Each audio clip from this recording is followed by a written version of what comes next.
so nice. Welcome, everybody. We're going to call this meeting to order. And I'm going to ask Sue Gould if she would do roll call, please. Holly Jarvis. Here. Kim Winter. Here. Andrea Fick. Here. Chuck Melke. Here. Jessica Lenave. Here. Jack Sayer. Here. Carrie Germain. Present.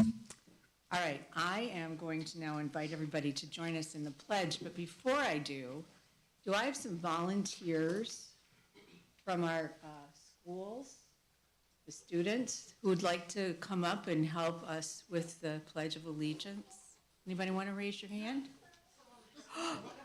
Anybody who's raising their hand can come up here, right here. Anybody else? Come in. I'm going to give you the opportunity. Look at all of you. Thank you.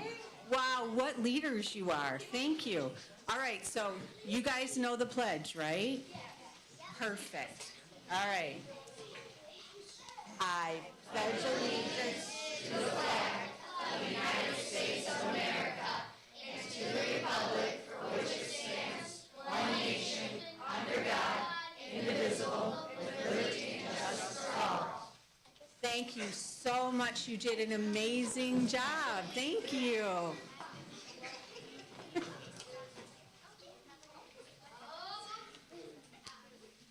I am going to turn this over to Mr. Heatherton. Thank you. Well, good evening. Tonight is, or the month of January is Board Appreciation Month, and in our second January meeting, we always do a little something for the board. We appreciate all of your hard work, all of your extra time spent doing good things for the district. And so I know that we originally had a lineup, and I think based on the weather days, it's probably all mixed up and around. So I'm just gonna start calling some random schools and see who shows up here first. So let's start with the high school. Am I going up and saying something? Like we've got video. Yes. Sorry. Hi, Steve Clark, principal at Swartz High School. We worked with our ITC program and had some students put together a video of teachers and staff and students to thank you guys for your support so much. We asked some staff and students what they appreciate about the school board. So our school board specifically is super involved with our student body. They come in and they do visits in the school occasionally to see what's going on. It's nice to have a place that I can bring students to give ideas. I can try to make positive changes that the students want, and I can be that liaison between the students and the school board, and I like that the school board always wants involvement from the students. And they also try to incorporate student voice into a lot of their decision making. So I appreciate that. We're a unique district in the fact that the school board takes care of us. As our school board fully supports our athletic department and all of our student athletes, we're very lucky. It's Board Appreciation Month, and I just want to say thank you to the board for giving me this amazing opportunity. I'm currently the student board rep this year. Basically, I just represent our school on the board, and students can come and talk to me about certain things they want to say or things that they want the board to know, and it's a really great opportunity, so I recommend anyone to try it. I just want to give a big thank you to you for everything that you do for your students, your staff, and everyone here in the community. You have great leadership, and just thank you. Thank you to the school board for everything that they do for us. Thank you for funding our school. Thank you, school board, for making our school a better place. We appreciate you. Thank you, school board. Thank you. We appreciate you. Thank you for being a good school. Thank you, school board. Thank you for the school board.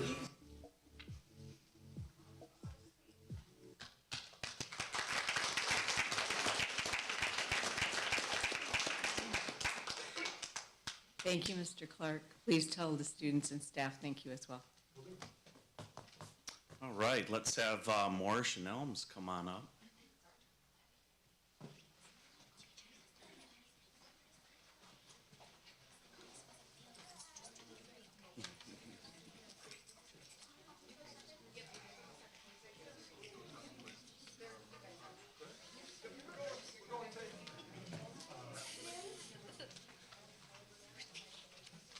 I have stage fright, so I brought my team with me. I apologize. This is our student leadership team. These are some of the representatives from that. They were in charge of putting the program together for you tonight. And you're actually going to receive belated gifts too. Because of the snow days, a couple things didn't get done because we were off, but they are very proud and they want to put together them for you, so you'll still get those. If you want to go ahead and hand those out. So what we did is we thought, the school board does a lot for us. What could we do for them? So we thought, well, they probably need a survival guide. So we decided to put together a survival guide for you. So if you open it up, the first page is the survival guide, and we're going to pass the survival guide out right now, and then we will explain to you what it is.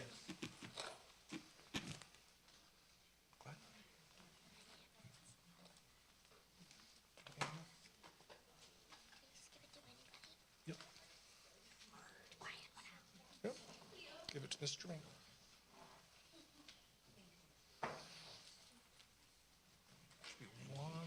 Thank you. Who did not get one? Miss, right there. Yep.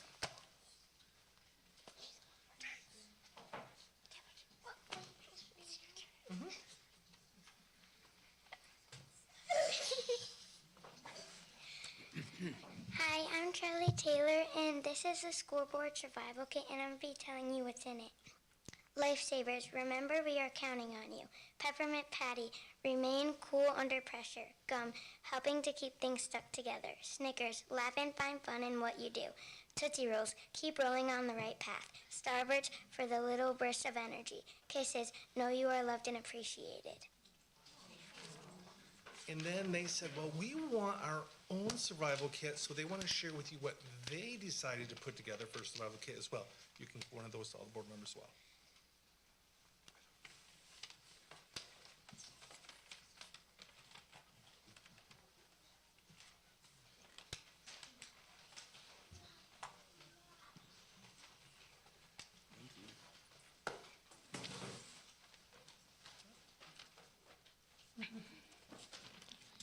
Hi, I'm Abigail Prier. So what you have in front of you is a school survival kit, and I'm going to be telling you what's in them. Smarties, we are what we eat. Water bottle, hydrate, learning ahead. Creek code, values of a dragon. Pencil sharpener, stay sharp and on point. Target ticket, celebrate you. Hugs. So we're not going to give you actual hugs, but they're like these hug candies or something. Given, received equals awesome. Band-Aids, take risks, support is given. And sorry, one last thing, they come in threes. If you turn to the last page in the book, we have one more thing to offer you.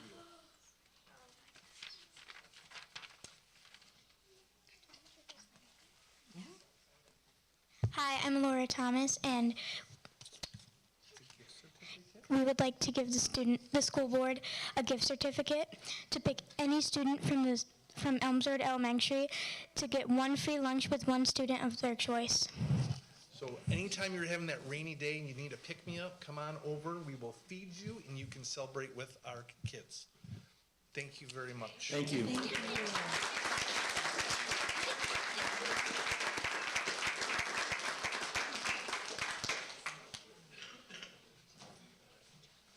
Hello, we are so excited to share with you our gift. We have some Morris Dragon scholars with us. We have Vance Heatherton and Perry Clayton. You guys can start handing out your Fearless Dragon banner. And then we have our second grade, Blossoming Blueberries. So we have Ellis Clayton, they're all E's. Ellis Clayton, Ellie Prier, and Everly Heatherton coming to pass out your baskets. Inside your baskets, you are an all-star board, so there's all-star treats in there. Go ahead, guys. You guys can start passing them out. You will find in there a bubbly,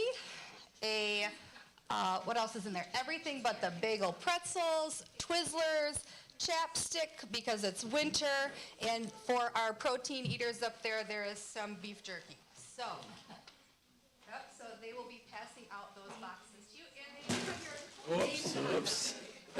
Thank you so much. You're very welcome. So cool. What, did you get Travis's? Awesome, thank you. Huh? Oh my gosh,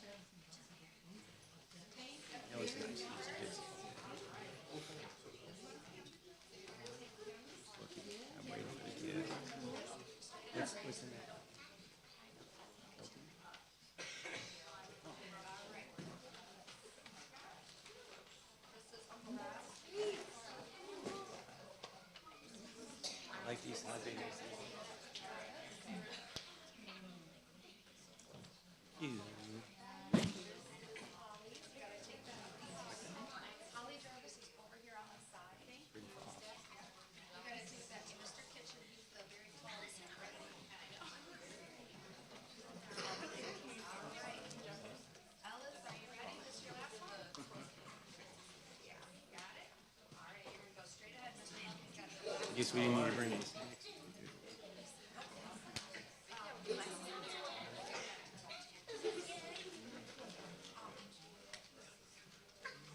So Hi, Reese young isn't man. here Thank today, so you. I'll leave her basket Thank with you. you. And then finally, please help yourselves to the treats. We had our staff, they made homemade cupcakes. I had the flavors somewhere. Apple spice, banana, and peppermint chocolate. And then there's also homemade puppy chow made from Miss Mellish's kindergarten class with love. So you're very welcome. Thank you.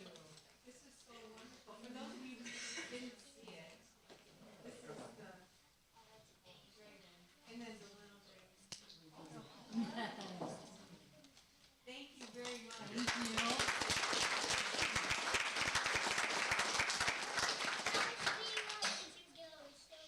All right, let's keep rolling.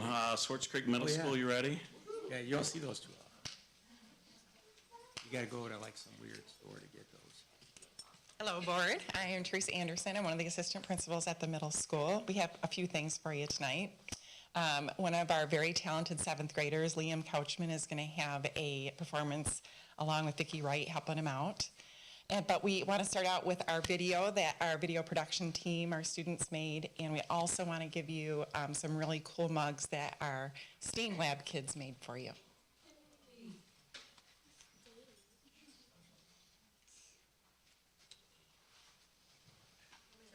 This is the commons area where we come to do our work and we play games with our friends with no missing assignments.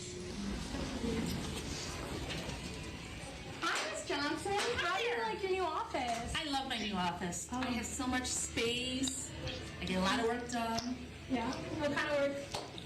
I get to greet all the students as you come into the office, whether you're coming from there or there. I also 2 doors. I know, 2 doors. I also get to answer the phone, so I get to talk to all the parents. Wow. I love seeing the elementary kids that I used to know from Siren. That's probably the best. Thank you.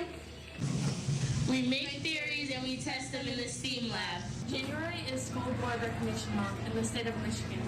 The Swartz Creek Middle School staff and students wanted to take a moment to thank the incredible members of our Swartz Creek Community School Board of Education. We are thankful for your vision and for your leadership. We are thankful that you volunteer your time and effort for the education of our community's children. Thank you for being a strong advocate for public education And the right of every child in our community to receive the highest grade of education.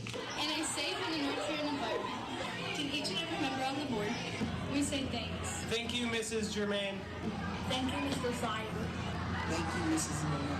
Thank you, Mrs. Blake. Thank you, Mr. Melky. Thank you, Mrs. Winter. Thank you, Mrs. Jarvis. Thank you, Ms. Ward.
wants to follow that?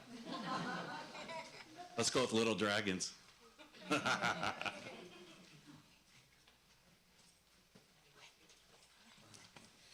Hi, I'm Elise Sigerson. I'm one of the lead GSRP teachers at Little Dragons. And we just wanted to say thank you. We have a little slideshow for you guys that the kids helped work on. That's the end.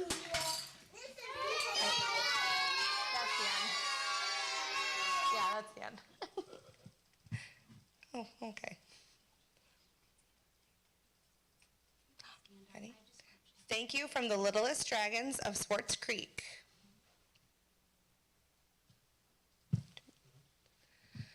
Thank you for smiles and growth every day from room 1. Thank you, Thomas. How can we thank our board? Thank you for toys in the house area. Thank you for doing stuff my teacher said. I will make a snowman picture for her. And thank you for teachers and toys.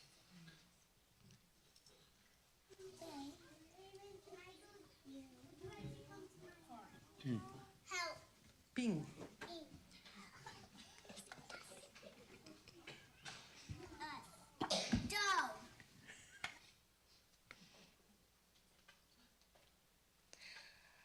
Thank you from room 3. I really like all of this.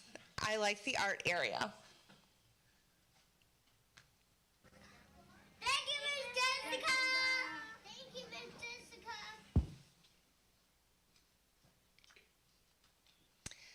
Thank you from room 4. I like hanging out and working in the art area.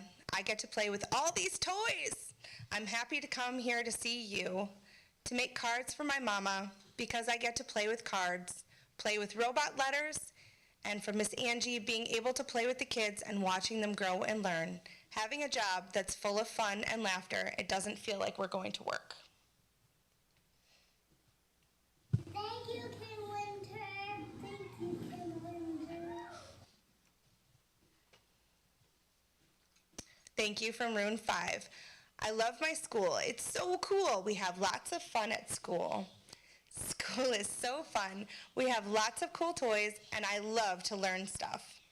I like to play with all of my friends at school. I know, Shiloh, that's you. That's Shiloh. That's Shiloh's picture.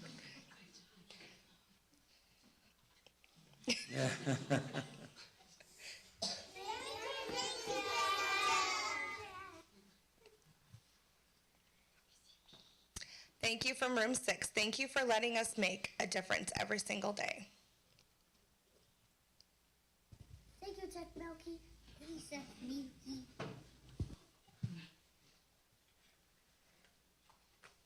Thank you from Gaines for nap time, when my mama picks me up, when we be nice to each other, my friend Remington, when we have yogurt to eat, and when I find a seed in my oranges. You would be surprised how many seeds we send home. Thank you, Tangerine.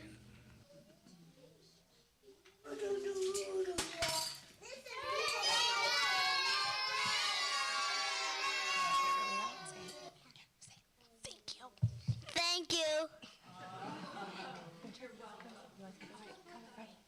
Thank you. Thank you. Okay. And we have a small gift for you.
All right, let's go with Cyrene Elementary.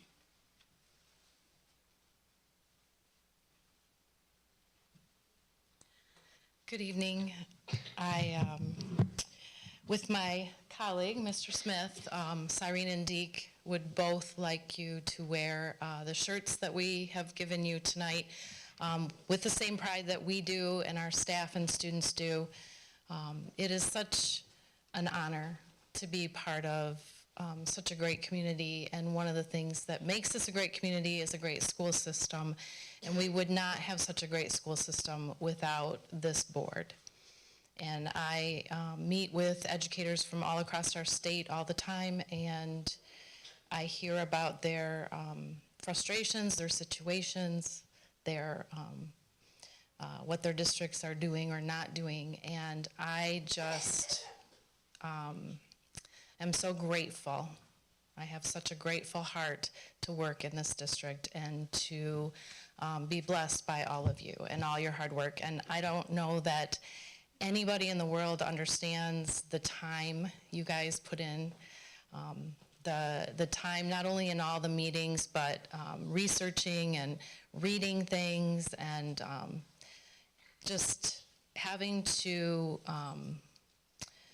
come to tough decisions that, you know, there's lots of decisions you guys make that someone somewhere is not going to agree with, and that can wear on you after a while. So just from all of us, really, all of us administrators, all of us staff, and the community, we just really want to thank you.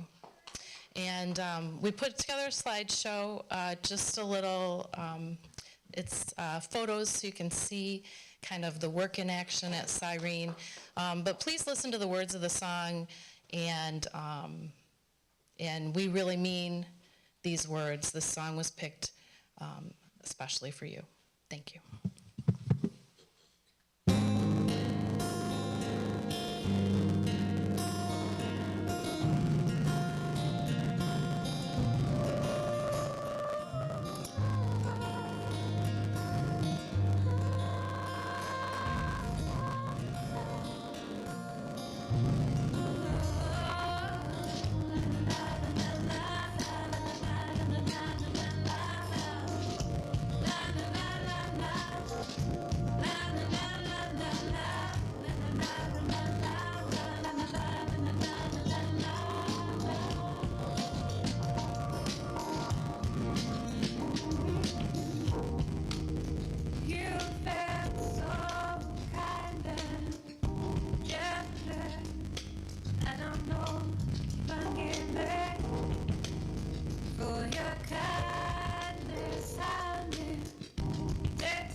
I'm bound to thank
There you go. We tested that like twice before the board meeting, and it was perfect. So we will email it to you so that you can hear it a little bit better. But we absolutely do thank you and appreciate each one of you and everything you do for us. So thank you very much. It's still perfect. Thank you. And Mrs. Morgan with Gaines and VLC.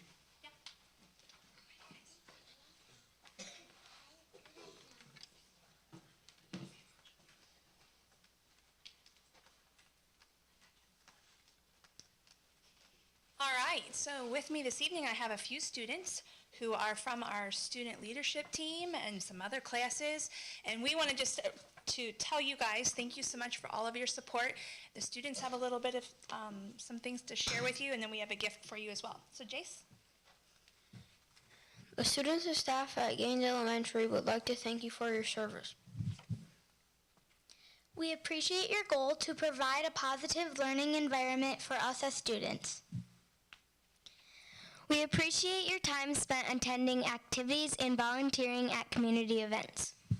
And we thank you for advocating for students, working with parents and community members to create a vision to help each student experience educational success. And with that, we have put together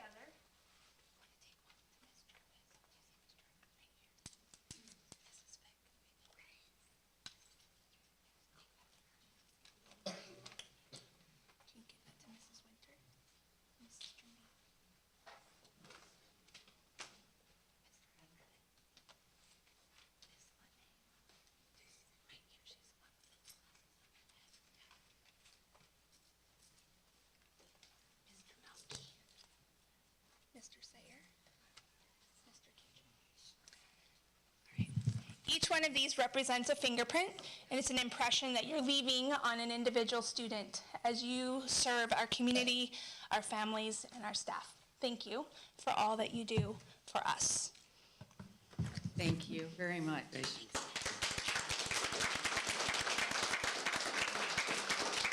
And from our students at the Virtual Learning Center at your place setting, there's a little plaque.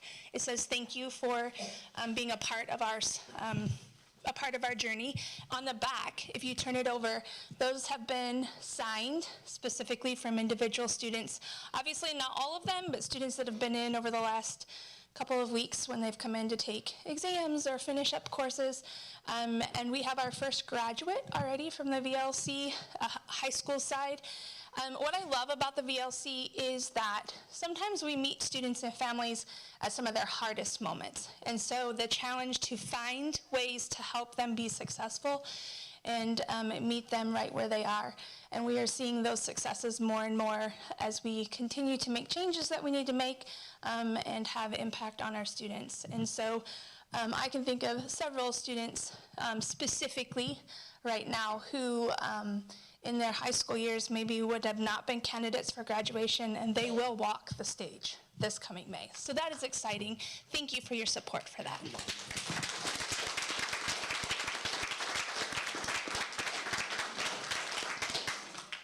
Have I missed anyone out there? Oh, Mr. Smith, come on up. Good evening, everybody. One of the benefits of going last is we get to see all the amazing things that we have going on in our district, and also take notes, bring candy, bring cute kids, bring music next time.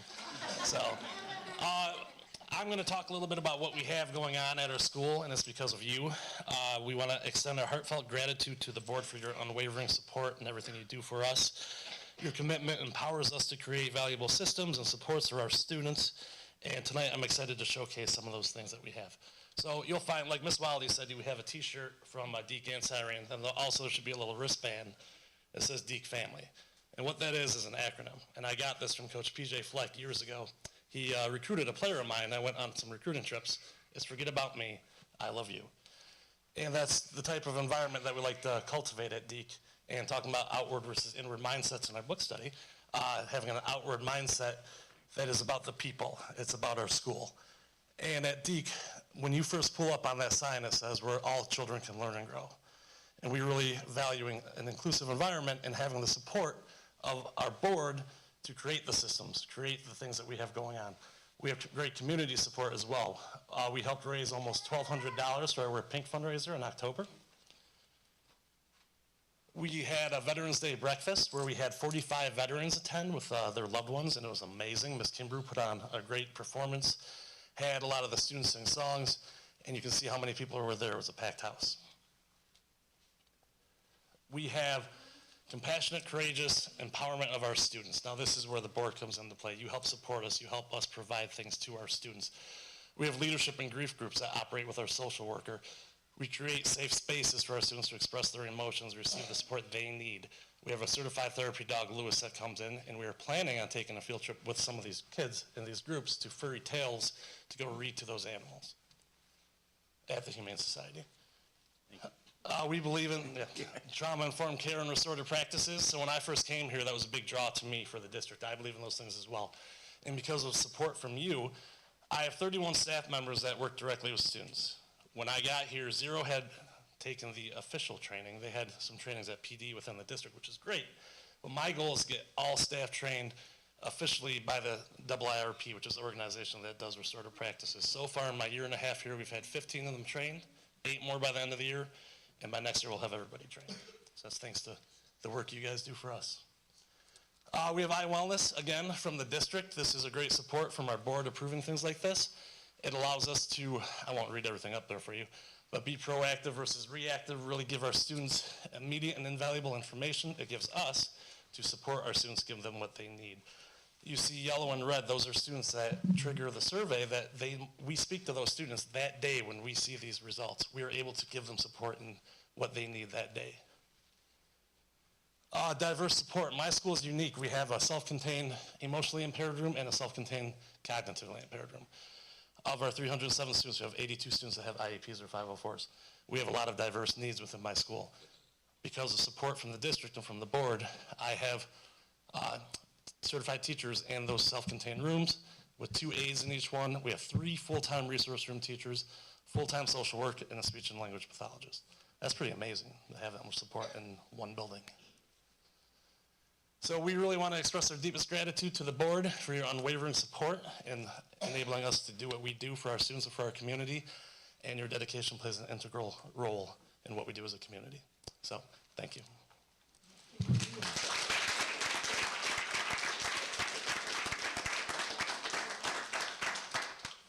Now, is there anyone after Mr. Smith? I think we have everyone. I'm so grateful that so many students and staff chose to come out on a snow day. So thank you so much for pouring out your generosity, and thank you, board, for all that you have done for these students and these staff and parents. Thank you, Rod, and thanks, everybody. This is just the best board meeting of the year, in my opinion, just because we get to see so many students. You guys all did a really, really nice job. And I'll let my fellow board members chime in, but for those students who are able and their parents will allow them to have a picture taken, can we have a picture taken of all of you that are here? Okay, all right. Who wants to come up here? Maybe we can all stand up and kind of bunch together. She's just gonna lead the way. You're a leader, aren't you?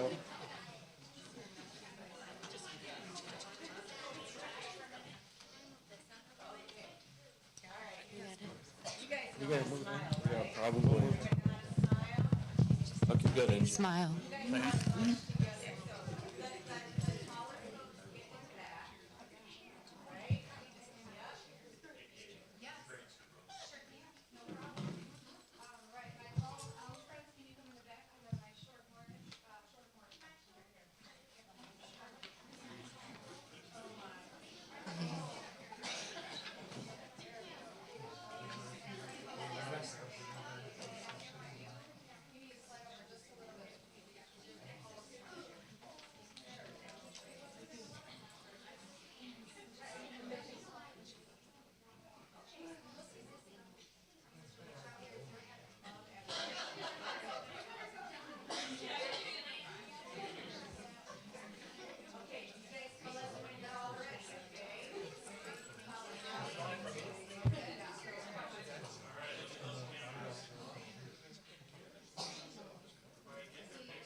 as much as we would all need your help at the end of our meeting to carry out these amazing gifts that you've provided us, I'm going to tell you a little secret.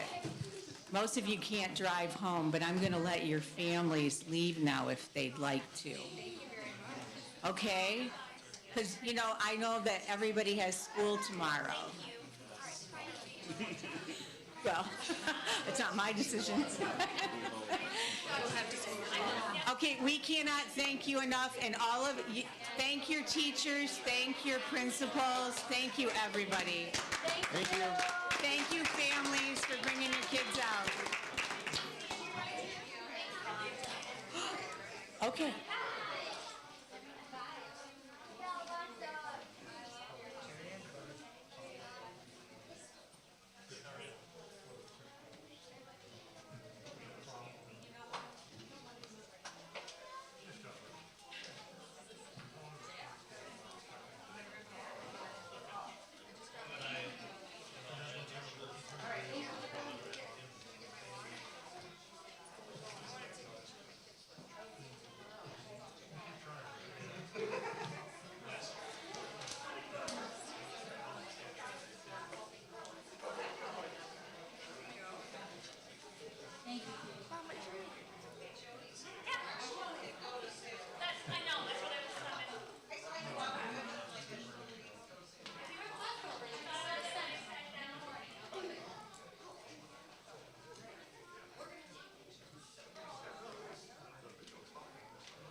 Hey, Carrie. Before we go into closed session, do we want to allow an opportunity for public comment for agenda related? Okay.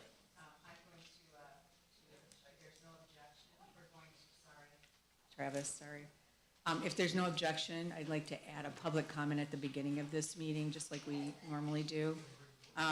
So right after the school board appreciation, which thank you to the community for your support of the board as well. We couldn't do this without your support. At this point, we are going to allow public comment based on agenda items only. We have a different opportunity at the end of the meeting for you to comment.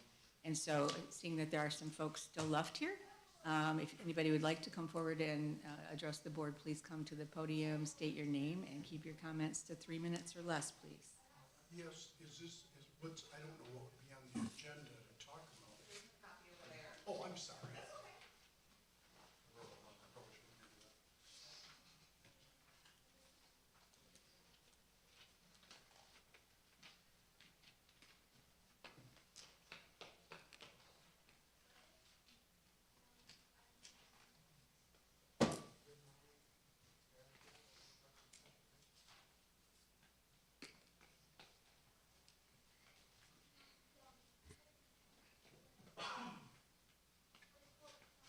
Yes, no?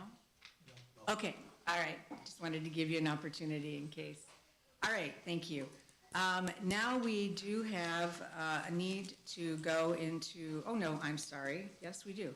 We have need to go into closed session for the purpose of attorney strategies, OMA 15.268, Section 8E. I would entertain a motion for approval. So moved. Jack, Jessica, any comments or questions? Oh, Holly, you go. All right, so we have Jack and Holly. Any comments or questions? Hearing none. Sue, can you do roll call, please? Carrie Germain? Yes. Chuck Melkey? Yes. Holly Jarvis? Yes. Andrea Fick? Yes. Kim Winter? Yes. Jessica LaNave? Yes. Jack Sayer? Yes. 7 yes. All right, I am also going to ask that we approve our consent agenda because it does approve the agenda. Entertain a motion for approval. So moved. Jack? Support. Andrea? Any comments or questions? Hearing none. Sue, can you do roll call, please? Chuck Melkey? Yes. Carrie Germain? Yes. Holly Jarvis? Yes. Jack Sayer? Yes. Jessica LaNave? Yes. Kim Winter? Yes. Andrea Fick? Yes. 7 Thank yes. you. Motion passes. Okay, we will now go into closed session, and when we are concluded, we will be returning to reopen our meeting. Thank you.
we will resume our meeting back in session. Prior to starting this section of the meeting, I've had a request if we could move up the public comment that's usually at the end of the meeting in case there's anyone who wants to speak given the hour. Can I get a motion to that effect? I would motion that, Carrie. Support. Thanks. Support. Thank you. Any comments or questions? Those in favor say aye. Aye. Any opposed? All right, so we are going to, next on our agenda, we have public comment. Same as before, if you'd like to address the board, please step forward to the microphone, state your name, and keep your comments to 3 minutes or less. Yes. Thank you. Thank you very much. Yeah, let me start my stopwatch. I'm Jeffrey Satkowiak, went to school here back in the 80s. And my main thing is anybody, can I get a raise of hands of anybody that's been to a varsity after hours game, like basketball, this year? You've been, not this year? Not this year, no. Okay, I've been through the years from the 80s, and it was more light up there than there is now, and just wondered if we could get some outdoor lighting. There's a new light. I drove in tonight. I do see there's one on. It's not on Tuesdays and Fridays sometimes. But, and with that being said, if we could go out maybe and support the kids this Friday, because the basketball team, as Rod knows, he got emails on Sunday that it's on perils to destruction. Now, you made comments, Rod, that it's got to go through the chain of command, which that's correct. We read the stuff and what you put out. And that going through those chains of commands, I seen from last year's team and the year before, since we had this varsity basketball coach, kids coming out crying after the games and bawling, even in practices. I'm out. I got 7 kids. They've been through Swartz Creek. I'm on my last one. My stepson plays on the teams. Big kid, don't really have a will to play anymore, just like a lot of the other students. With that being said, last year, like I said, I seen the kids come out crying. Grown 16, 17-year-old boys upset. I seen it again last Friday night. When then, not just this coach, but the AD director gets 6 parents over to her and says, hey, can we talk to you and this and that. I need to take him. You got to get a hold of me on Monday and get me that at all my meetings. Now, we've got a meeting set up with her, with school and all that postponed. Maybe personal problems being held with this. Maybe she's off and got something going on in the family. But if it's chain and command, it could go to the principal would get a hold of that and she would say, hey, let me take down your names and numbers and we'll get with you. But no, she ran away that night, Friday night, after the ball game. Young man crying out there again. Seen that now for a couple of years, and it's just not there, the support's getting the kids. That's how important it was for me to come in here tonight and share it. Because my kids are done. I'm looking for these kids down the road, crying during practice. My son come home and say, and I know there's kids these days will use their mouth and everything else, but the leadership starts at the top with that coach. I played ball for Legetco back in the day. That kind of stuff never went on. And the same thing, the leadership starts with you guys to take a look at it. And Rod, I know you've been addressed on it. You sent an email back to the parents that responded to that Sunday night. And hopefully it's looked into, not just keep moving these meetings down till Friday at 3. We meet with the AD director. My daughter played ball with her back in the day. I see my 3 minutes is up. And I appreciate it. That's how important it was to me to come here tonight. It is very important. Thank you. Thank you for Thank raising you it. very much for giving me the time. It was that important for me to wait. Thank you. Do you mind following up with us? Perfectly. That's what I'd like to hear, yeah. Changing and stuff. There's kids not, there's 4 or 5 kids that quit already, and there's others that aren't even showing up to practice because they're so defeated. And thank you for patiently waiting this evening. We appreciate it. All right. Okay, thanks, Jack, for suggesting that we move that up. All right, and now I think we're going to go to our superintendent report. Thank you. Thank you, Carrie. Just have a few things here. I'll try to make them quick. First is an updated org chart. We do this 2 or 3 times a year.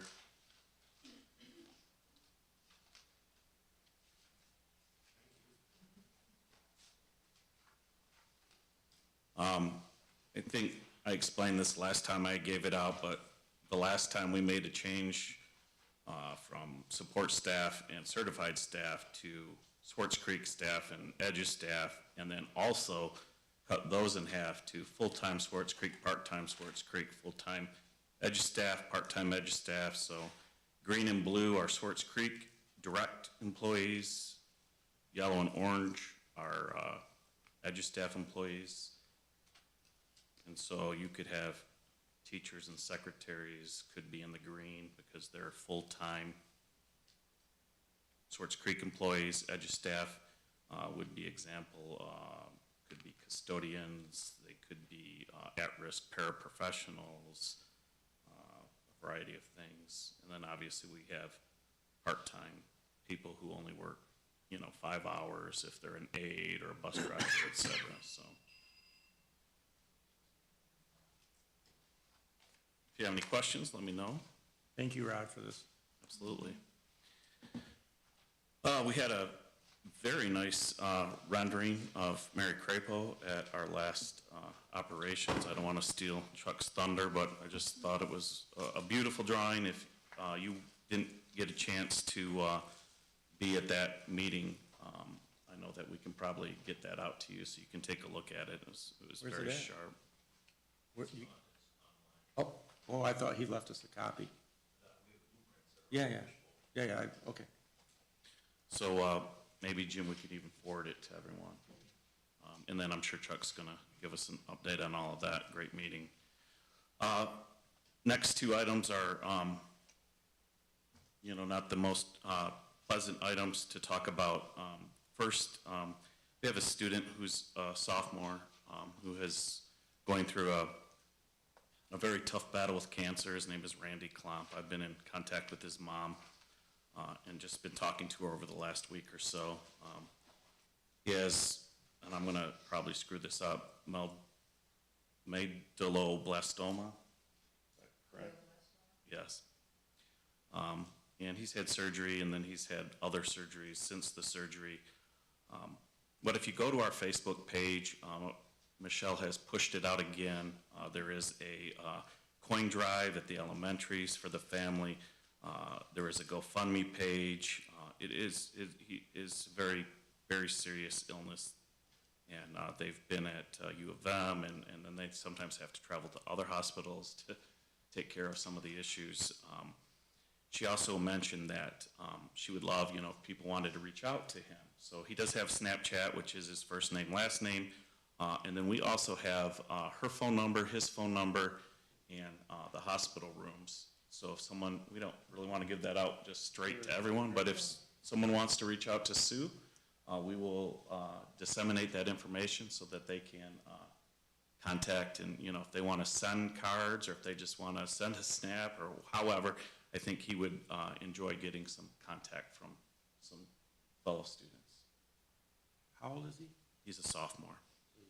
15, 16? Yep. And my last one, just found out today that Mike Ahorn did pass away last night. Oh, no. And we found out from Lorraine. Lorraine and Mike both served on the board. I think Mike served for 6 to 7 years before he resigned from the board.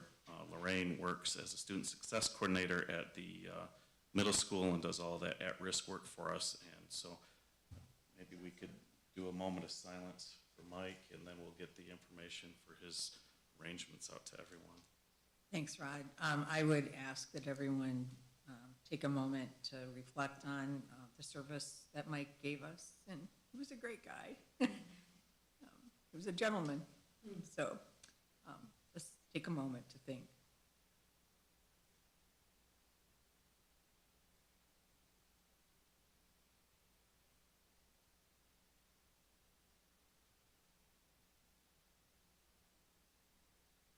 Thank you.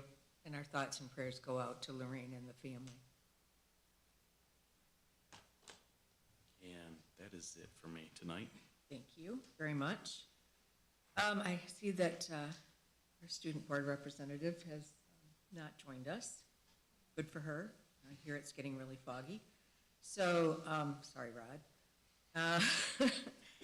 In your packet, you have some non-certified staff documents. And then let's go to the board subcommittee reports. I just want to mention before we start, academic achievement and policy did not meet yesterday because of the weather. And so I'm going to start with Jessica and Chuck. Jessica, did you want to go first? Sure, I can get there. With finance? There we go. Oh, here we go. Okay. The Finance Committee meeting met Monday, January 22nd at 3:06. The meeting convened. In attendance were myself, Chuck Melke arrived a little bit late, Carrie Germain, Brad Heatherton, Jim Kitchen, Jamie Cowan, and R.C. Hunt. As of 12/31/23, the cash and investment summary is as follows. The general fund was $7,371,854.77. The sinking fund was $1,539,754.12. Food service, $889,424.15. Student activity fund, $335,970.88. Debt service, $2,336,457.24. The capital project fund is $2,725,946.21, leaving the total cash and investments at $15,199,407.37. The next agenda item that was reviewed, by the way, the next agenda item was that for both of these, the December reports were available at the time of the meeting and reviewed. A couple of takeaways from the check register were that the Edmentum check that we approved paying, purchasing Edmentum, and Jody Morgan shared, and we want to thank you so very much, by the way. Just for everybody's information, that program is used not only for adult ed, it's used for alternative ed, for credit recovery for our students, and it allows us to offer additional course offerings online that may not otherwise be available to our students. Another comment from one of the checks is the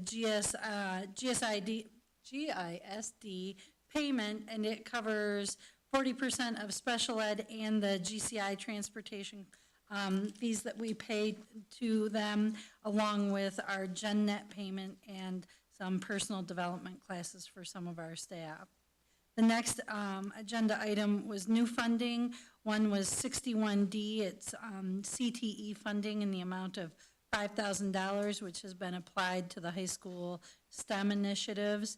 We have a 10-cent meal grant that it will allow for enhanced claim reimbursement, allowing us to purchase more local fruit and vegetables for our meals for our students. The next agenda item was the GISD special education transportation cost increases and limited services. The discussion was that the districts wide here in the county agree upon a rate that they pay GISD. Ours will increase from $165,000 to, oh, there's one too many O's, to $181,000 for our 23-24 school year. That's for all three tiers of service for our special ed transportation. GISD is not currently able to fill all of our special ed transportation needs because they have fewer bus drivers, so we are also currently utilizing On the Go to supplement that. There was no public comment, and the committee comments were, I'm not certain if you included this, but this was in a little bit of a transition before Lurvy came in. The gym at Elms was painted. 90% of that was paid through food service because of the gym being a multi-use room. 10% is being paid for by an angel donation. We are using white because it brightens the spaces. That as well as the case for the middle school gym that was repainted. The 400 wing is under construction. We did briefly discuss outstanding bond work, and it is still unknown what the status of it is of the O'Brien Trust. We did ask that in the future, because not all bond work has been completed, that we do restart the bond steering committee meetings to be able to discuss further what's happening until everything is completed with the bond work. The meeting did ended at 3:58 and transitioned to operations. Our next meeting will be February 20th at 2 p.m. I make a motion. Wait, Kim's got a question. Oh, I'm sorry. Oops, sorry. Maybe I missed something at a meeting. I wasn't there, but what is the O'Brien? We were notified at one point that there was a trust, the O'Brien Trust, that we were named as a beneficiary in that trust. That's the only information we currently have. Mm-hmm. I make a motion to accept Jessica, the treasurer's report as given. I support. Jack, okay, comments or questions? Sue, can you do roll call, please? Holly Jarvis, Yes. Jack Sayer, Yes. Andrea Fick. Yes. Kim Winter, Yes. Jessica Lenave. Yes. Carrie Germain. Yes. Chuck Melkey. Yes. 7 yes. Thank you. Any questions for Jessica? Go ahead. Go ahead. That's it? Thank you. All right. Let's move on to Chuck for operations. Yeah, there's a typo on my notes there. It started at 4:05 PM, so I'd like to correct that and put it in the record. So we met on January 22nd, 2024 at 4:05 PM in the administration building. The meeting was called to order by myself, the chair of Building Grounds and Operations, and present was Jamie Cohen, Jessica, Andrea came into that meeting. President Carrie Germain was there. Kyle, who works for Lurvy Construction. RC, our building supervisor, Jim Kitchen was there. Dave Lurvy, the owner of Lurvy Construction. And Rod was there for a minute, but I think you had to excuse yourself, Rod. You had some business. Pressing business. So that was it for the thing, and I appreciate the other board members showing up to that important meeting. First thing, and probably the only thing on our agenda, was the Mary Crapo update, Lurvy presentation, comprehensive discussion on the layout of the Mary Crapo Field, those by Dave Lurvy and Associates. Please see the included files that we have here on, I guess, in the office somewhere, left by Mr. Lurvy.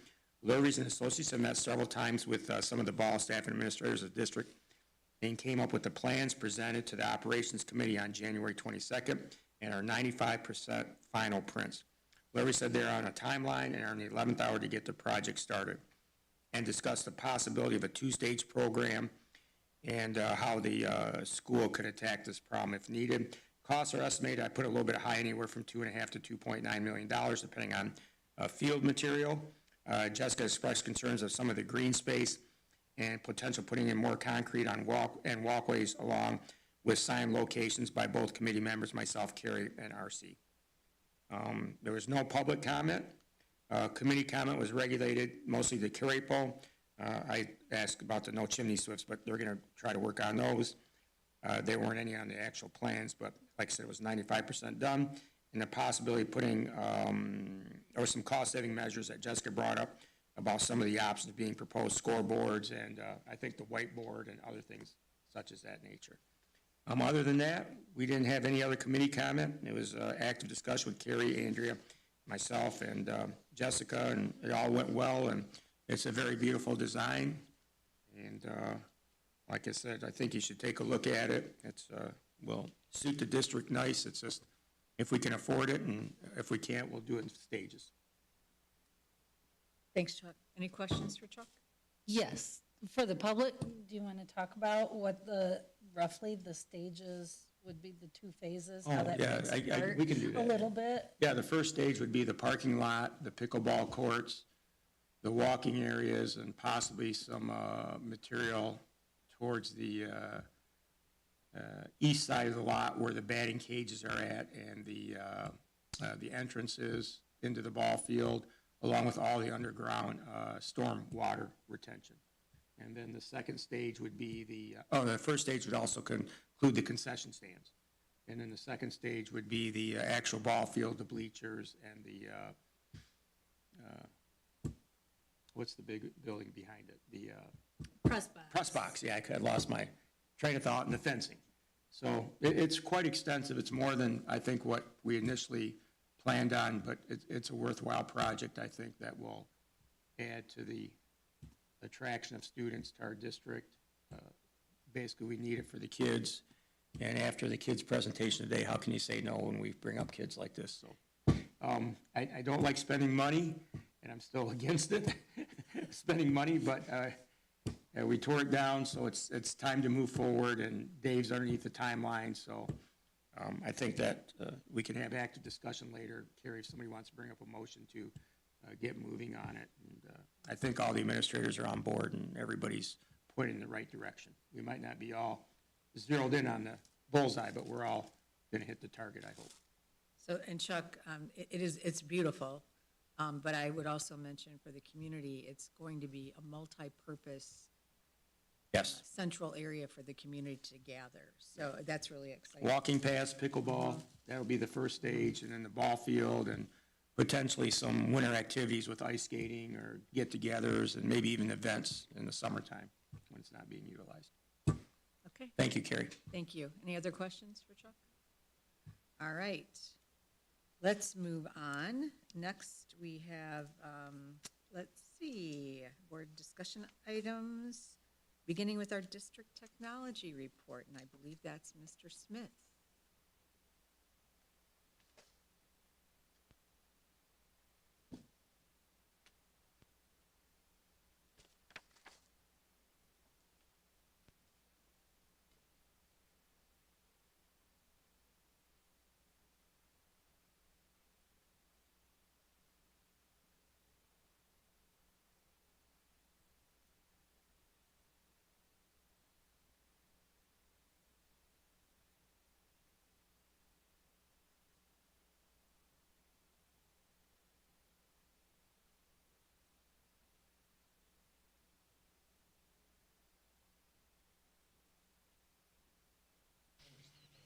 Yeah, I got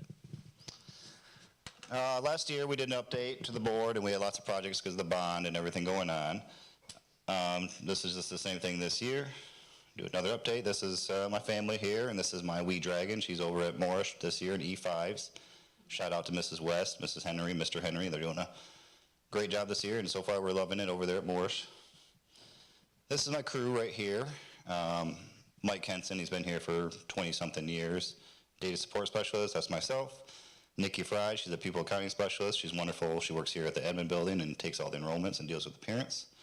Maxwell Clarendon is a computer tech, and then this year, Sam Wensko, he's our new network system administrator, so I photoshopped him in for this photo for this year. Some of the responsibilities, again, that my department covers is the data collections. Nikki handles the 25E, the days and clocks hours for Rod, which is pertinent to the calendar that they submit. Chromebooks, the network infrastructure, the desktops, the projectors, everything in the classroom, the PA systems, the phone systems, the help desk, laundry list of things, including door access. Right now, we're in the middle of this civil rights report. It's a bear, and the federal government wanted us to do it back-to-back years, which is unusual. Just one of those COVID lags that happened. So we're now reporting on 21. That's how far back we're reporting on. So some of the challenges there is just getting that data, and some of the data is not always submitted to the state. So we're currently working on that. Here's some of the software that we currently have or we manage and update. It's a laundry list of things. Some of the new things this year is AppsG, which is the new website that has an app, and it's a whole new content management system for our website. Employee Web, Fleet Vision, PaperCut, Performance Matters, things that go from classroom assessment software down to mechanical, like the train software to handle the HVAC units.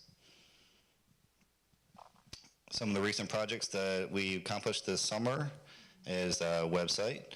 The top picture here is the E-rate switches that we purchased last year through E-rate, and we did most of those over Christmas break. There's still a few left. There are also now power backup UPS lithium ion for all of the network switches, so that way we can keep the phones and the systems up if there's a power outage. We put the huge RICO project, which is, I think, 34 new MFP units, and that's Mr. Kitchen enjoying the one that we installed over at Deke that day. I will say that was a challenge. We didn't get them until after the school year started. Rolling those out was a bear, but we got it, and I think at this point we're all smoothed out and working well. The teachers like it because we did have the additional features added to these copiers, so that has really, I think, been a win for them. We've added some door access just over Christmas break. We did the STEM at the high school. That was a request. We moved it back up over to the ISD just to have some off-site backup over Christmas break, just to have another layer of protection. We added 434 Chromebooks, most recently the 200 that you approved a couple months ago. Those are all in. We got 5 new gaming desktops that finally just came in. We ordered those in the summer and they just came in. Those are being installed. Big challenge this year for us during the summertime was taking all the Chromebooks that we had one-to-one, rewiring all the carts, re-inventorying everything. So we had countless hours putting those back together for the middle school and high school. I think that's went pretty well. We have additional 100 units in the media center that kids can check out to take home. But so far that's went pretty well. We had a couple PA system upgrade requests from the safety guy that came around and did that audit. So we put a speaker at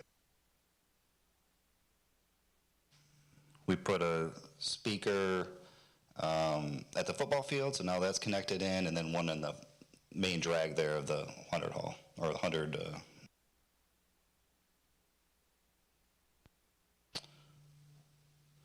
And then just recently, the 400 hall demo, we took all the speakers out that we just put in over the bond, and we'll have to put those back in.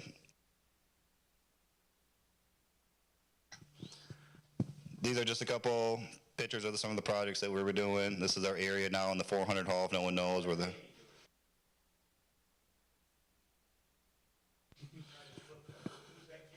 That's my daughter.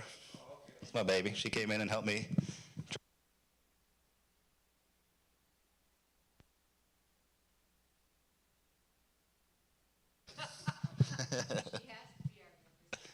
She's certified. This is our tech area here at the end of the 400 hall. We just keep everything stored here mainly that we can, and it's nice to be in the high school and have a place to go and work out of. These are the kids just using the Chromebooks that we have.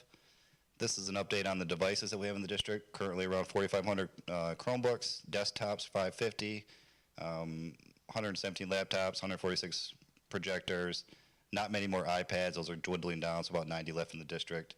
395 phones, and about 247 access points.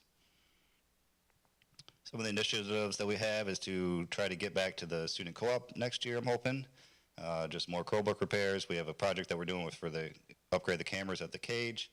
We're increasing the camera storage unit currently. We have another E-rate project potentially for expanding access on the buses next year. I'm excited about that.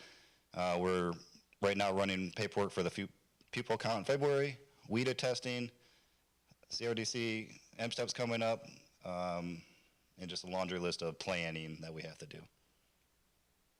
And any questions for me? I have one, Travis. Sure. And I don't know if you know this, you should, but I don't know if you do 100% because it's part of RC. Are you guys using School Dude to keep track of our merchandise? RC does that for all the big units that they have, but we use what's called Snipe It. It's an open source solution, free to us. We install it on our own system, and then we have an asset tags that we print and we put on all of our units. So we kind of stay separate than maintenance. Okay. So you can, at any one time, that's how you're coming up with these numbers and Yep. know what's in service, what's out of service, and what projected costs are for next year. Yep. You know, what you got. Okay. Yep, we put the account number, how much it costs, expected life years expectancy. of service, yeah, okay. You know, all that stuff, normal inventory stuff. Okay, thank you. And that's how we kind of know here what's coming out. It's unfortunate that some of the Chromebooks, like these 5190s that we had at the elementaries, are wonderful devices, but they are going to be end of life at the end of this year, which means that we can't use them for MSTEP testing. So kind of unfortunate, but that's just the way it goes. But they've been great devices for us. How long did they last for?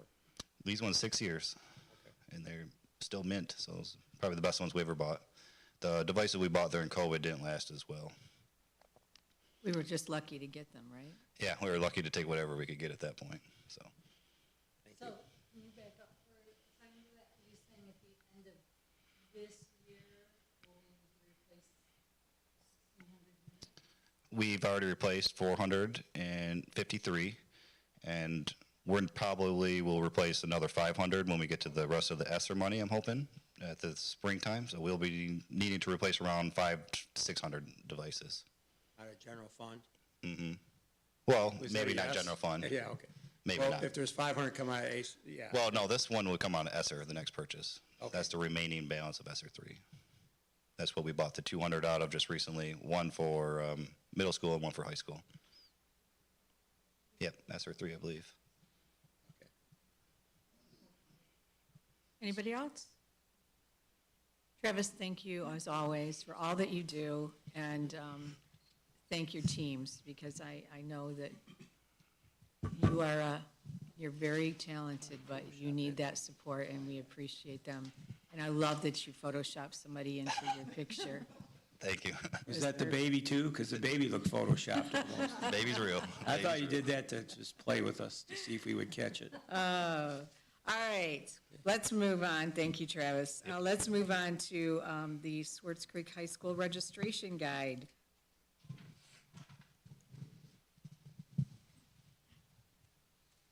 Steve, thank you for Good being here evening. so late. No problem.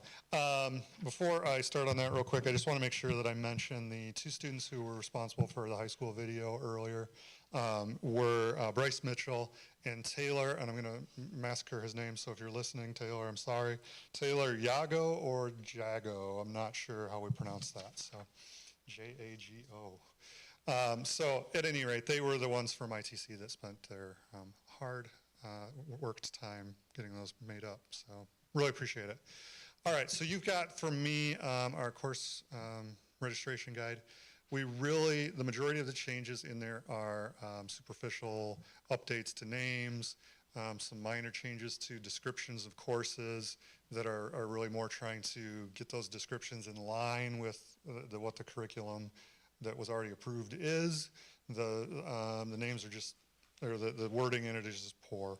The big change that I do want to point out is really on page 4, where it says that it's for the class of 2028 and beyond high school graduation requirements. The state of Michigan passed a law requiring a half a credit of personal finance be earned as part of the graduation requirement.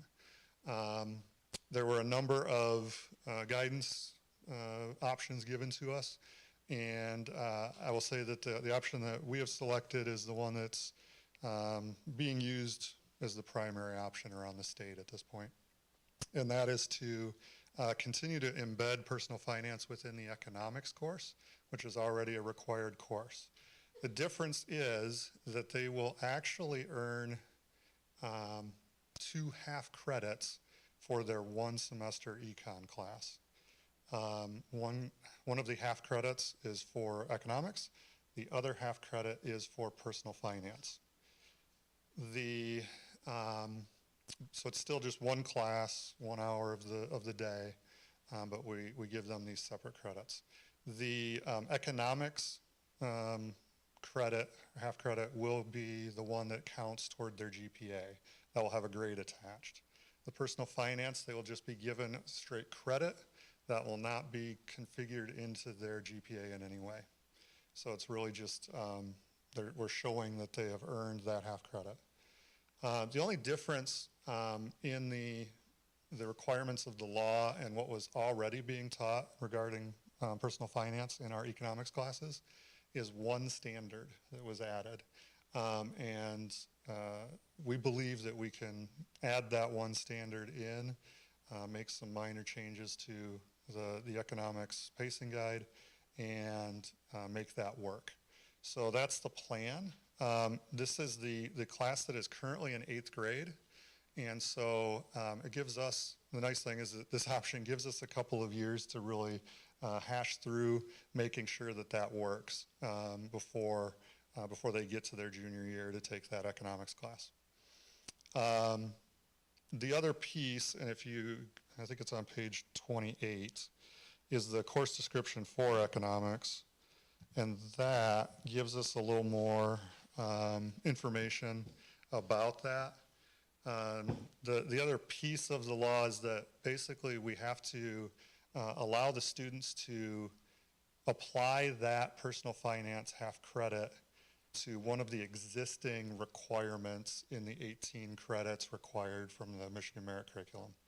So the options that we have kind of narrowed it down to is that it can count towards their visual performing arts or their VPAA credit. And it could also count towards their senior year math credit as half a credit of that, which we kind of already do with our current personal finance elective course. We've started having conversations about turning that into more of an advanced personal finance or a personal finance 2, extend or expand upon what they're learning in that initial class. We're concerned there's a little overlap currently to leave them that way with adding in that new standard. So I think those are the ones that we kind of settled on as being the good options.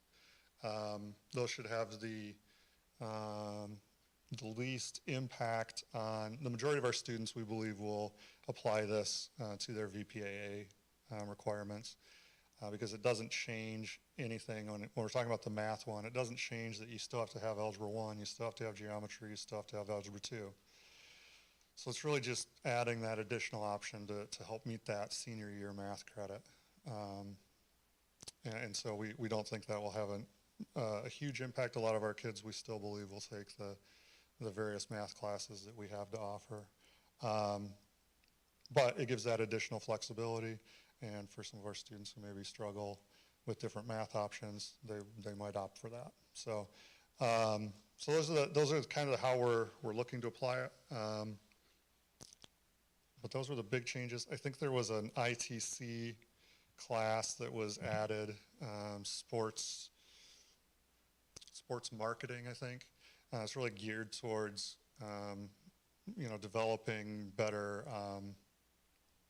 what am I looking to say, signage and things for those scoreboards that we have at the football field and in the basketball arena to make sure that we're utilizing those equipment to the best of their abilities. And the best way to do that is to help our students learn a skill of using those kinds of things and designing that artwork, designing those opportunities. So those are really the only things that were new or different. Everything else is just language changes. I believe the Algebra 2B had already gone away this year. It just didn't come out of the book in time for this year. So it's sort of just cleaning that up.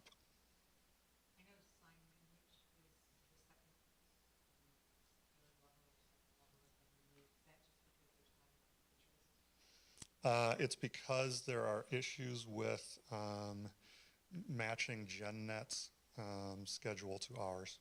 Yeah. So there are far fewer opportunities for that. Any questions for Steve? Yes, but I'm not quite certain how to ask it.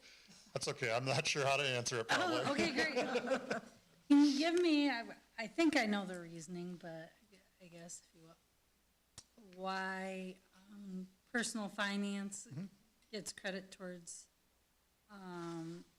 the visual performing arts, and does that hurt, in a way, our arts programs? Like, is it devaluing them to offer personal finance in there? I get that we want, they're the core mathematics classes we want our students to have, but also at the same time, I guess that's my concern. Yeah, it's odd to me as well. I think, when we first saw the language in the proposed bill, all of us educators went, I'm sorry, what? And then, it passed, and so we're stuck with. But the thing that I would say is most of our students who really engage in our visual and performing arts opportunities, they do that to a much larger scale than what's required for graduation. And so I don't think it is going to impact those programs in any significant way. I really don't. because it's only the 1/2 credit, so it's, you know, it's one class for that student over a 4-year period of time. Yeah. Any other questions for Steve? Okay, I am going to ask that we, this is the evening of adjusting our agenda so that Mr. Clark can leave to go home. He lives a distance. Thank you. I would entertain a motion for approval, adoption of the Swartz Creek High School Student Registration Guide. So moved. Support. Any comments or questions? Be it resolved that the Swartz Creek Community Schools Board of Education approves adopting the Swartz Creek High School Student Registration Guide 2425 as presented.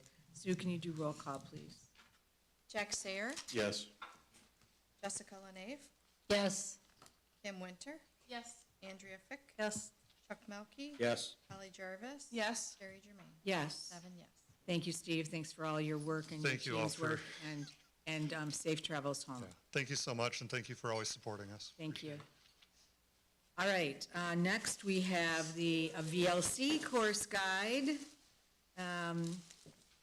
Ms. Jody Morgan. Hi, guys. So, very similar to Steve, not a lot of changes this year. There are a couple of additions, I guess, if you will, just to make note of. So we are in the same structure or vein as the high school. We did have to add personal finance in. We have a personal finance class. We have several options available through our online system. So we have just, if you go to the bottom of page 3, which spells out the Michigan Merit Curriculum, we've just added personal finance as that additional half credit, and it'll fall in line similar to the high school.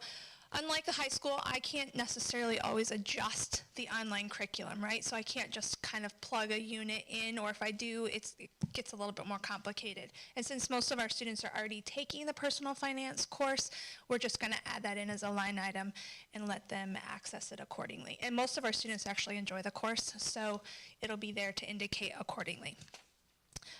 The other, I guess, major change or big change that I should make you aware of is at the bottom of page 5 and to the top of page 6, and this would be ways to earn high school credit.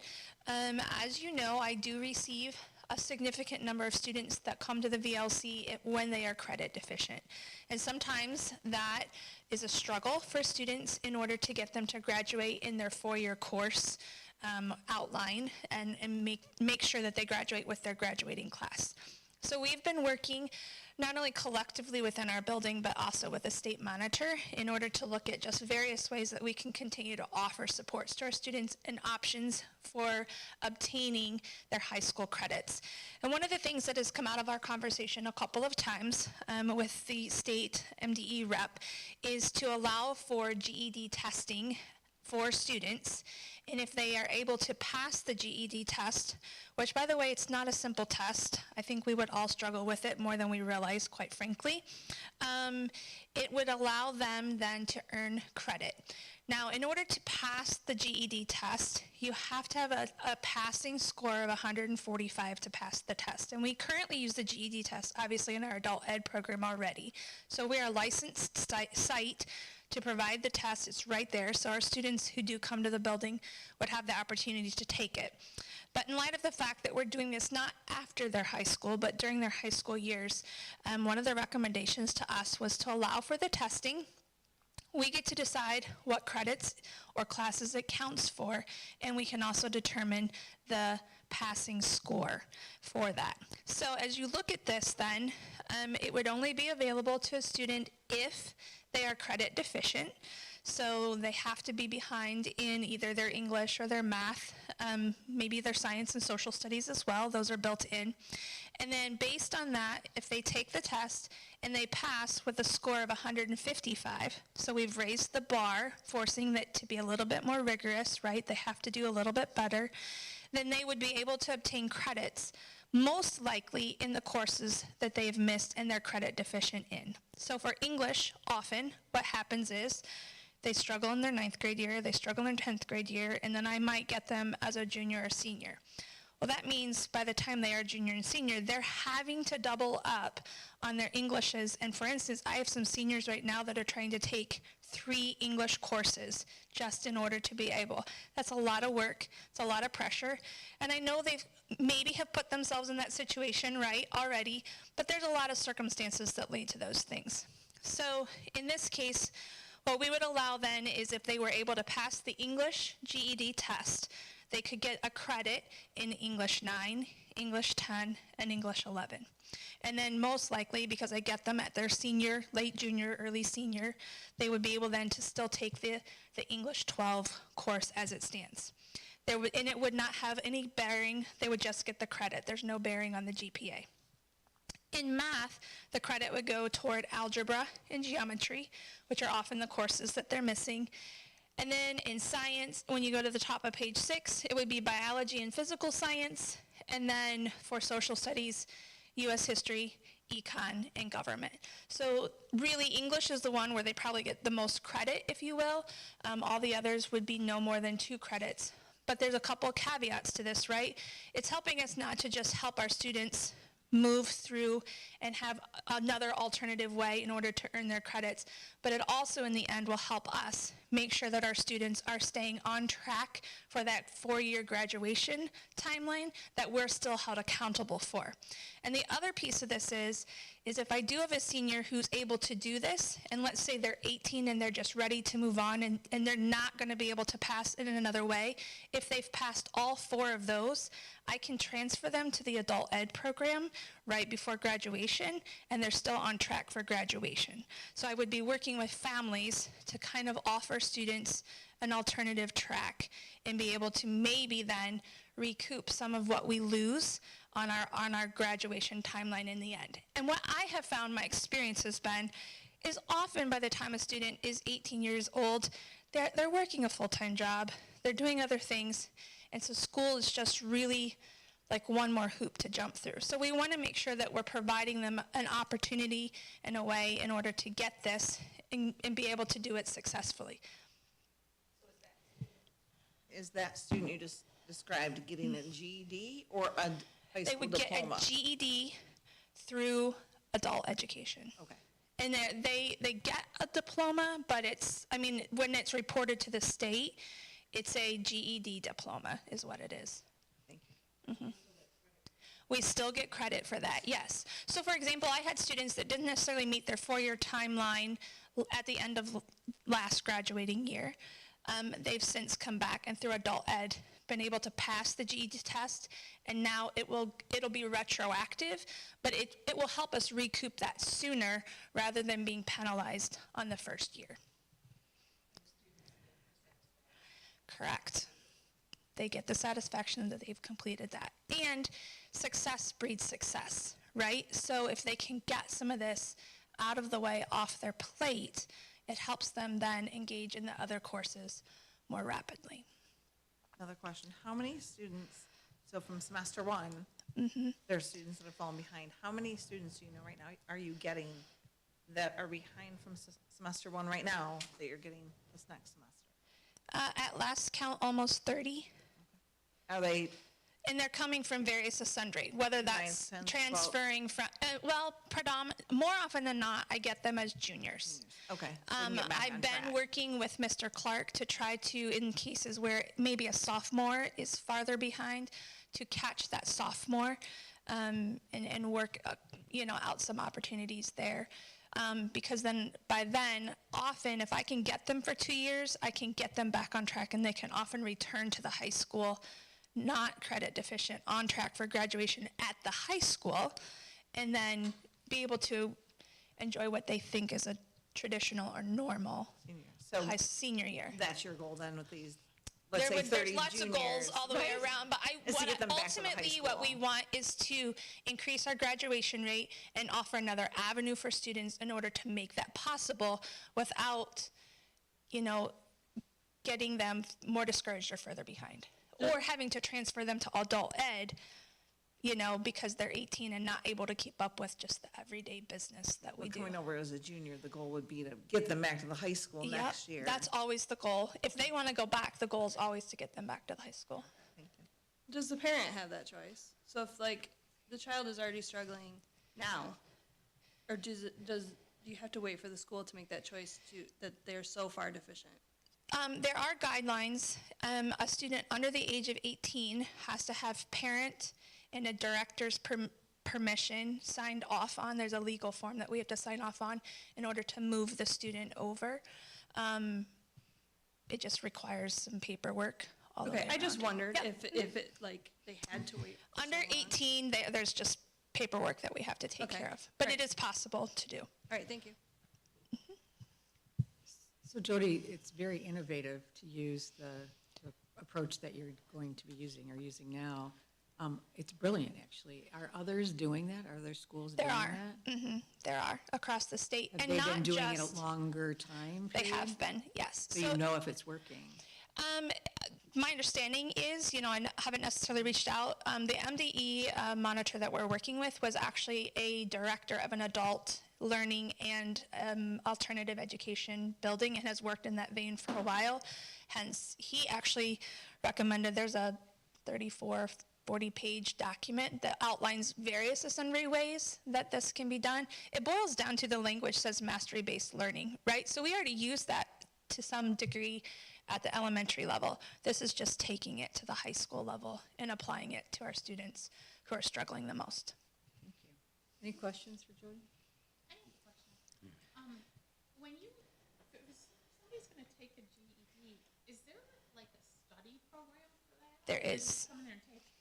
Well, there's a pre-test. So what the pre-test does is allows the student to kind of get an idea of what the questions would be. It actually analyzes their score and tells them very specifically what things they need to go back and revisit and study up on, so to speak. And then they can come back then and retake and then take the actual test. So the pre-test kind of identifies it for them.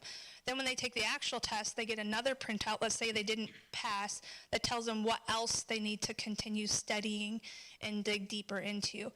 But this isn't like they could just come in either and just like, I can test today and let me go home and I'll just, power crash, learn, whatever, and then I can come back tomorrow. There's timelines within the GED too, so you can only take, like if you fail a test, I think it's like a 7-day window, you can come back and retake it. If you fail it again, then you have to wait like 30 days. And you have to so you have to evidence your learning in that time frame, right, in order to come back and take it again. So it's rigorous, right? And because we're upping the score a little bit, it's not like we're asking for the bare minimum from them. We're asking for a little bit more. Anyone else? I make a motion that we accept the registration guide for the virtual learning center. Thank you, Chuck. Exactly what I was going to ask. Thank you, Jody. Thank And we you have very support. much. I heard Jessica. All right, any comments or questions? I'm just going to say fantastic. Thank you for your dedication. Thank you. Before we vote on it, off subject, how you doing with 2 jobs, that Gaines and this job? You It's making a it lot. okay? I'm not going to, I'm going to be honest, it's Yeah, a lot sure. sometimes. I kind of walk around like this a little bit sometimes.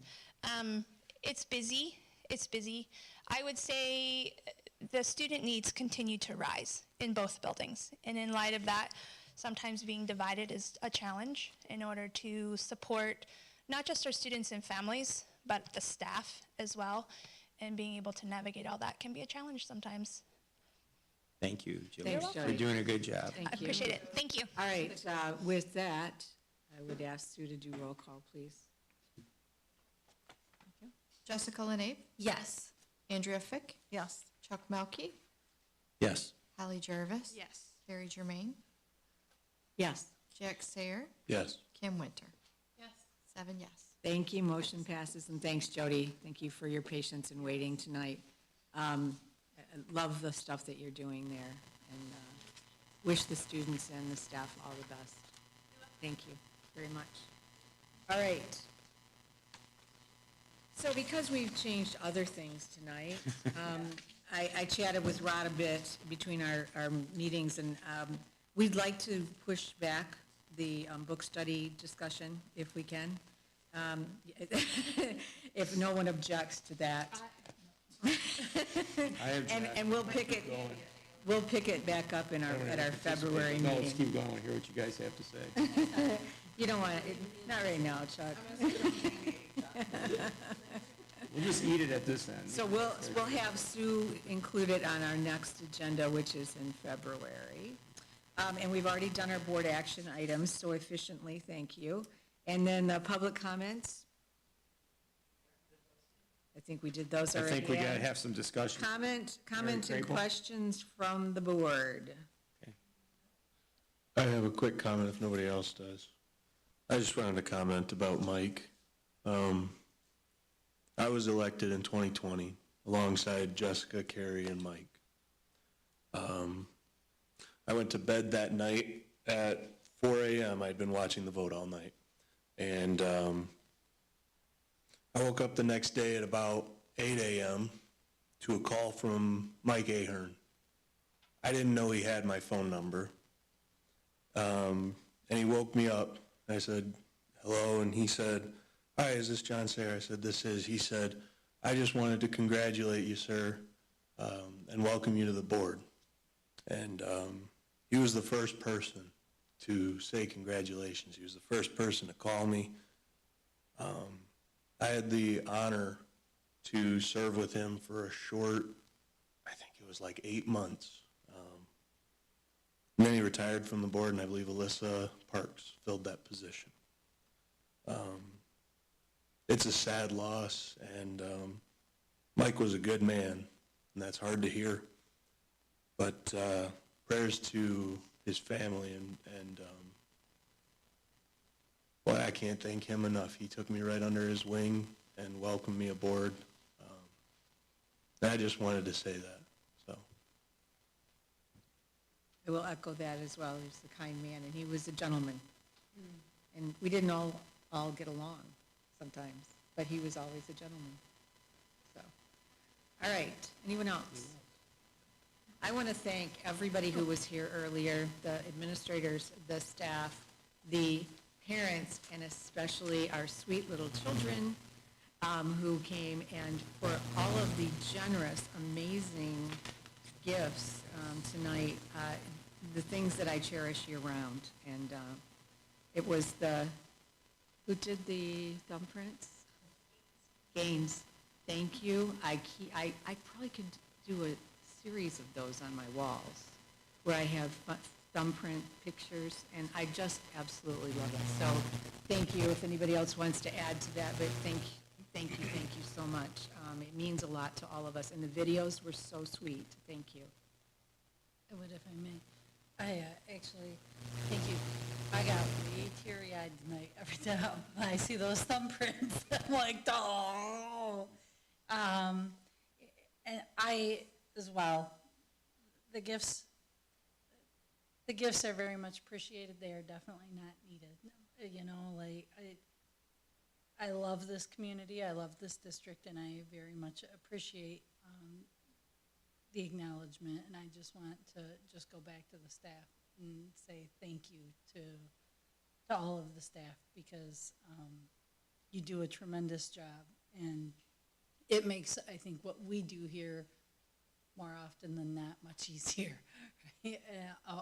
And enjoyable. So that's the comments to the gifts on the board. To Mike Ahern for a hot second, I was thinking about that. I can't even remember what the discussion was. I hadn't been here necessarily all that long, and it got a little hot for a minute, and I was like, I wasn't certain how that was going to go. And I wasn't certain, you know, you go, oh, I don't know what he thinks of me. And, you know, he had a big bark in a way and a great big heart. Oh, kind of like somebody else I know. And on the board. And you're right, he was a gentleman, and we had such nice times talking. And I remember when he said to me, I think you should be the treasurer. He's like, you know, you come to the meetings, and he's like, I don't want to do this anymore. I think you should be the treasurer. Like, I'm like, really, you think so, Mike? You know, and he was just so supportive and said, you know, he just had a lot of love in his heart for this community and this district and for whatever it was that he did. And it was a true blessing to be able to serve along with him in that and be around that. And I would like to talk about a couple other things, little comments. I know that we have done this once, and I was thinking about this earlier when we got the invite to have a lunch with a student. We did it once or twice at the high school, where we probably had 30 or 40 students that we had breakfast with. And I would just like to put it out there that I would love to do that at the middle school. I would love to do that at the elementaries at some point, of going in and just talking to the students. And maybe, I know we did the building tours, and I would like for that to happen again. And if it's only 1 or 2 buildings at a time, so we get that time, who knows? Doesn't have to be all on the same day. But sharing a meal, there is something about breaking bread, and I would love to break bread with some first and second graders and whatever graders they are, right? So I would just like to put that on the radar, to continue to keep going to the buildings and to be able to have some engagement with the students. And then, oh, sorry, I can't read my own writing. I know I mentioned talking about the bond, and then there have been some Mary Crapo meetings, if we're having further meetings that, because one of the things, quite honestly, that we haven't fully talked about is our options for how we pay for what happens with Mary Crapo. And the reality is, I think a big part of it is we have a hope and an expectation that we'll be able to have the bond renewal, but if that doesn't happen, like, what are all of our options to have that conversation? I just want to let the public know that I think it's important, if we're discussing Mary Crapo, that, and hopefully, like, finance and operations are there, and that those are ongoing conversations as well in those committee meetings. But I know that there have been a couple of meetings that have happened with Lurvy, and the administration and that, where for us to be able to just to have an idea and think it through, how we wrap our heads around it and make sure that we're thinking of, like, I guess, all of our different options. And, oh, I'm just gonna say this because I thought of it when, Travis, that was a fabulous presentation, and you guys work so hard and do so much for this district, and I super appreciate it. And you made that comment about doing some of the security updates that were suggested. And I know some of that needs to remain not public, unpublished, right? Confidential things. It's late, can't think. It's okay. But it would be really nice to get an update of, like, how many of things on that list have we really checked off. I don't know if I've missed it or it's just been a hot minute since we've gotten some of that information. So thanks for letting me rattle off my checklist on paper and in here, and I'll be done now. Thank you, Jessica. Anyone else? I just would like to say I'm going to this. I don't know who else really. I'm going to have to register. May I say one thing to that? Because we just had the county school board meeting and there was a partial update. We will either have Jennifer from MASB or they said Brenda. They highly encourage that all the board members attend, and that will be very informative. So if you can make it, I highly encourage you to attend. I think we need to tell Sue, but I think I just did, but I'll have to make a phone call. Well, I mean, there's dinner too. All right, anyone else? I just want to give my condolences to Mike's family. I served with him for, I don't know, about 4 years. And as you said, we didn't all agree, but he was always a gentleman. And I feel saddened because he's been a resident of Swartz Creek. He lived over in the village back when I lived on Miller Road, so he's been around here for at least 45, 50 years like me. He's been in the community.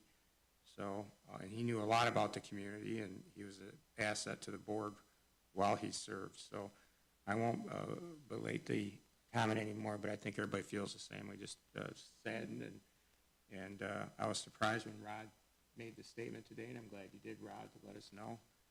And anything we can do for his family, Lorraine, or any of his other relatives. I know he had a son that went to high school here. And I echo everything that Jessica said and Carrie said, and everyone's done, and we've done a good job, and we'll move on. Do we need any motion on Crapo, or can the bids be put out, Rod? by Dave Lurvy, because we've already approved that part of it. Yeah, no, the only motion will be is when they go through the bids and bring them to you, then you'll decide if you want to move forward with them. And so I think we discussed it, not this last operations, but the other one, when we were looking at the money, because Jessica asked that question. We have $1 million in capital outlay, and that would cover phase one. So as you broke down what's phase one and what's phase two, I think phase one is everything but the ball field, and that would be covered from capital projects. And then phase two, obviously, we would need more money to complete the ball field. Okay. All right. Is the board in agreement with that? Is everybody cool with that?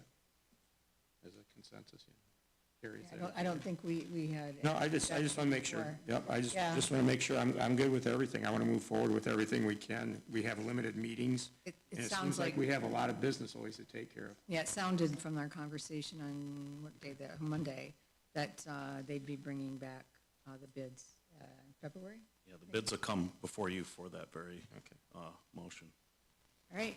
I'm good. Thank you, Carrie. Thank you. With that, I will entertain a motion for adjournment. Motion to adjourn. Support, any comments or questions? Hearing none? Those in favor say aye. Any opposed? Thank you so much for sticking with us. You put it in the basket. Everybody have a good night, be safe.